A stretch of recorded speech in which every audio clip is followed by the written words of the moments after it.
In a very ancient era in Italy, two brothers are raised in the forest from childhood after losing their mother in a tragic accident, and they live as shepherds.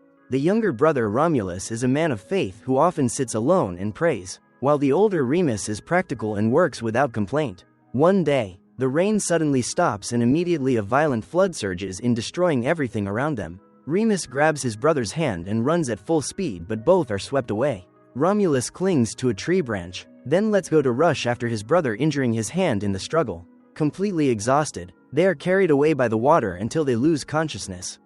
When they wake up, the water has thrown them deep into the forest, where a group of savages attacks and enslaves them. The brothers are brought to the camp and locked in a dungeon with other slaves. Romulus falls into deep despair, believing their fate is death, but Remus reassures him that as long as they remain together they can overcome anything. That night, the slaves are abandoned without food or water, but the rain keeps them alive. The next day, the savages drag the slaves to an open field for a sacrifice to their fire god. A strange priestess chants spells as two slaves are forced to fight to the death, their blood smeared as an offering before the body is thrown into the fire. Then Romulus is chosen, driving Remus nearly mad with fear. To protect him, Remus kneels before the savages, drawing their attention. Both brothers are tied and thrown into the arena to face each other, beaten and forced to fight. Romulus begs Remus to strike him and save himself. Unable to resist, Remus strangles his brother. At that moment, the truth is revealed. Romulus awakens and strangles the priestess. Chaos erupts and Remus kills a guard and frees the slaves. They rise and slaughter the savages. Romulus declares that the gods now stand with them, but he is stabbed from behind. Remus kills the attacker and holds his dying brother, swearing he will never let him die. Although the slaves are victorious, one savage escapes. Remus orders everyone to leave immediately and takes the priestess as a hostage. They run to the river only to discover that the flood has blocked every possible path. The only way across is through a forest rumored to be cursed, ruled by a humanoid monster named Valinus, where anyone who enters is certain to die. With no other choice, the group moves into the forest with extreme caution. They come across a pool of water, and when one man steps forward to drink, he recoils in terror after seeing it filled with corpses. The group immediately leaves the area.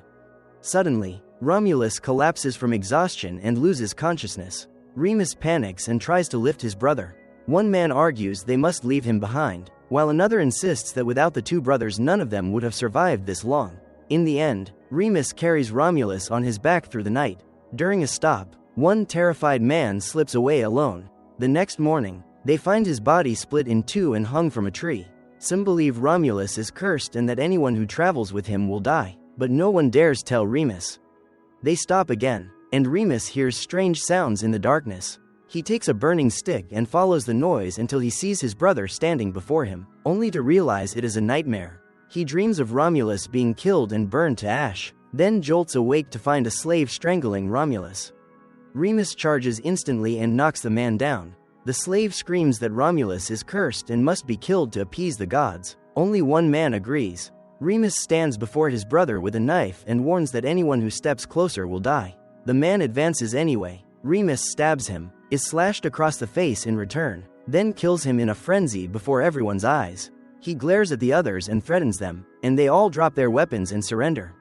Remus carries Romulus onward once more.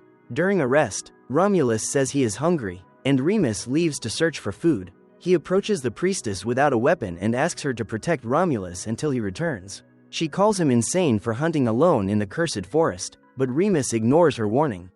The priestess gathers branches, lights a fire, and forms a ring of flames around Romulus to ward off evil and keep the slaves away. She has overheard them whispering that Remus will never return and that this is their chance to kill Romulus. Meanwhile, Remus spots a massive deer in the swamp and carefully prepares to strike.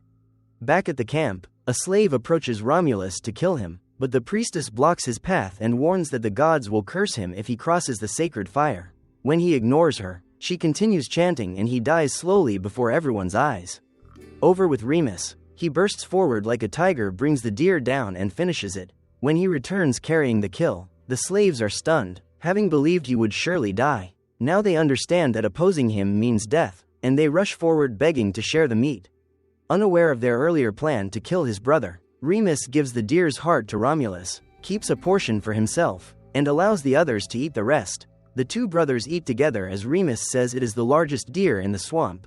He reassures Romulus that once his strength returns they will cross the river, build a safe city and begin a new life. At that moment, the priestess approaches Romulus, causing Remus to panic, but a nearby slave calms him, saying she only wants to help. She uses special worms to heal Romulus's wound.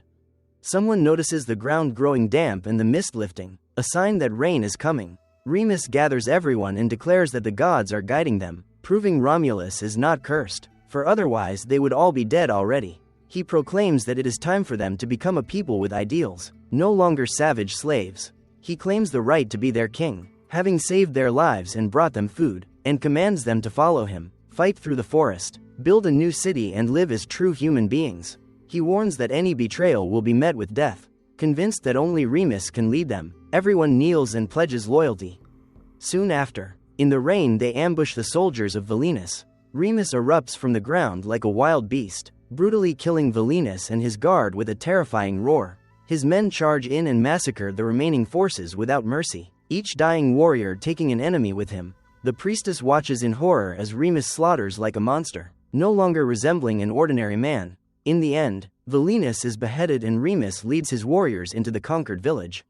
There, Remus declares that Velinus is dead and no one remains to protect the villagers. Terrified, they ask what he wants. He demands shelter and immediately orders Romulus taken inside to rest, declaring his authority over the village and becoming its new king by force. Later, while washing blood from his hands in the lake, Remus finds the priestess behind him. She says a strange power sleeps within him and that she saw unusual signs during the battle. When he asks what she sees now, she replies that he is no longer a normal human being. Remus ignores her and walks away.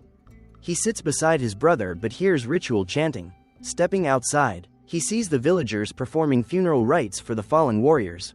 The elder prepares a goat for sacrifice, and because Remus is king, he must carry out the offering. The goat's heart is handed to the priestess to deliver the god's prophecy.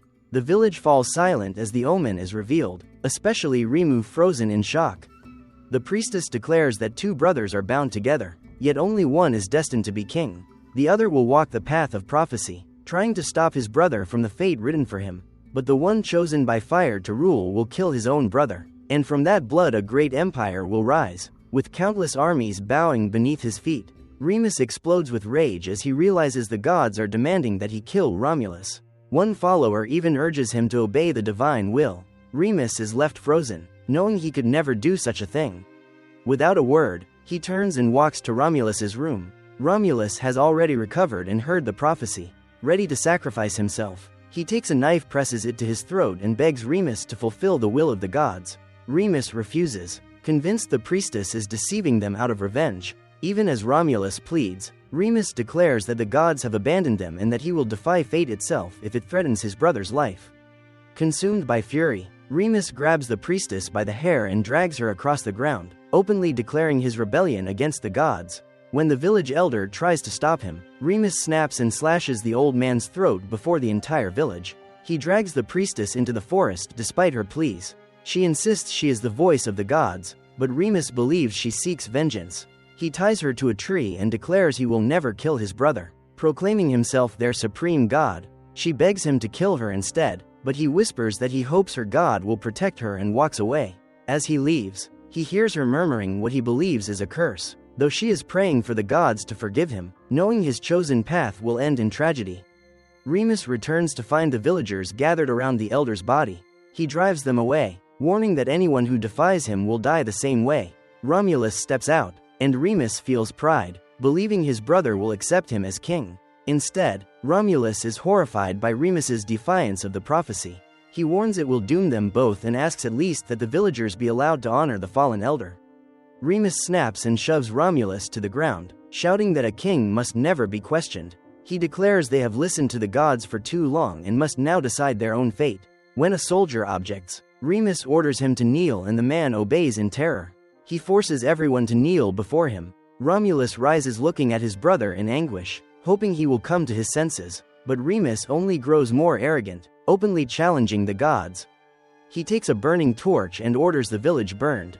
Amid the flames, he proclaims that men once feared the gods, but now they fear only him, for he alone is their god. Later, Remus returns to Romulus's room and says that as long as they remain together, they will be safe. But when Romulus again speaks of the prophecy, Remus turns away and leaves without a word. At that moment, Remus hears a strange noise from the forest. He grabs a burning torch and follows it until he finds the priestess, her body torn apart by wild beasts, mutilated beyond recognition. With her last strength, she warns him to flee, saying the wrath of the gods will be beyond imagination. She says the first to pay the price was herself, because she saw within Remus a dangerous power, the only one capable of standing against them. Before dying, she whispers words that shake him deeply. They saved a murderer. Remus does not understand, and she dies without explaining. The next morning, Romulus awakens to strange sounds and finds the villagers preparing a funeral. Remus and his men have already left at dawn. A young girl says the village can no longer light a fire, as if a curse has fallen after Remus's actions. Romulus approaches the hearth and something miraculous happens. He creates fire with his own hands. The children who once wanted him dead freeze in shock. The flame has chosen Romulus. After the chieftain is buried, his wife hands Romulus a spear and asks him to become their new king, saying the gods have chosen him. Romulus accepts. His first act is to appoint the young girl as the new priestess and swear to honor the will of the gods. Meanwhile, Remus and his warriors reach the river, ready to build a new city. At the same time, Romulus learns that the Kalba raiders have returned seeking revenge. He decides to pursue his brother. Though the villagers try to stop him because of Remus's crimes, Romulus says freedom can only come after Calpurnia is destroyed, and they follow him. Remus and his men stand just steps from the river when Kalba attacks. One soldier is decapitated, another struck by an arrow, and a brutal battle erupts. Though Kalba is strong, Remus's men fight to their last breath. As Remus watches his warriors fall, someone stabs him from behind, but Romulus arrives with the tribe and the brothers fight side by side once more, turning the tide. In the chaos, Romulus rushes to save one of Remus's men, but the man betrays him and flees, nearly costing Romulus his life. Furious, Romulus kills the enemy and orders the bodies gathered for a ritual. The traitor returns, and Romulus raises his blade, but Remus stops him, declaring the man as his and that Romulus's followers are only slaves. Romulus answers that they are free people and that Remus owes them. The traitor suddenly attacks the young priestess, but the village children kill him. Remus retreats with his remaining soldiers, though the last man turns back to join Romulus, having seen who truly deserves to be king. Romulus creates a sacred circle of fire to honor the dead. Remus approaches and declares that the gods do not exist and that all power belongs to mankind. Romulus blocks him with his sword, forbidding him to enter. Remus is stunned. The brother who once lived for him now points a blade at his throat. He tells Romulus to kill him if he wants to be king, then lunges, slams him down, seizes the sword and humiliates him before the people. Remus grips Romulus's throat but cannot bring himself to kill his brother. He releases him and turns away. In that instant, Romulus instinctively grabs the sword and plunges it into Remus's heart. Both freeze in disbelief. Romulus catches his brother, promising they will live and fulfill their dream together. But Remus knows he is dying. He asks to be buried in the land Romulus will rule so he will always be remembered, and then he dies. 1 year later, Romulus and the others carry Remus's body across the river. Romulus declares that from this day forward, they will form a great alliance to build an immortal empire, born from suffering and from his brother's blood. He proclaims that any who violates this land will be destroyed without mercy. Remus is burned in sacred fire and the land is given its name.